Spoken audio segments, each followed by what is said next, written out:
Hi friends, I'm Error Slayer and today I'll show you how to create a Geometry Dash account using a PC or laptop if you're getting errors while trying to create one on your mobile device. If you're ready, your first step is to visit the registration link that I'll share with you in the video description.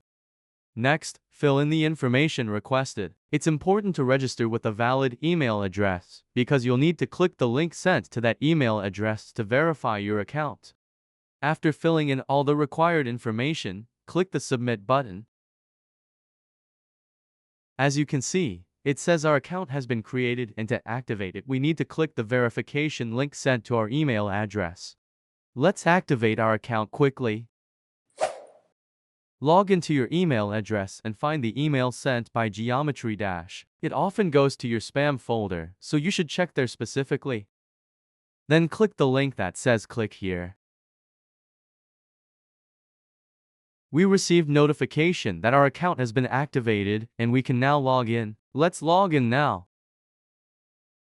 After opening the game, click the settings icon in the main menu. Then click the account tab. Click login. Now, log in using the information you provided when you registered. I hope this step-by-step guide on how to create a Geometry Dash account on a PC or laptop was helpful. If it was, you can subscribe to the Error Slayer YouTube channel and like the video. Have a nice day.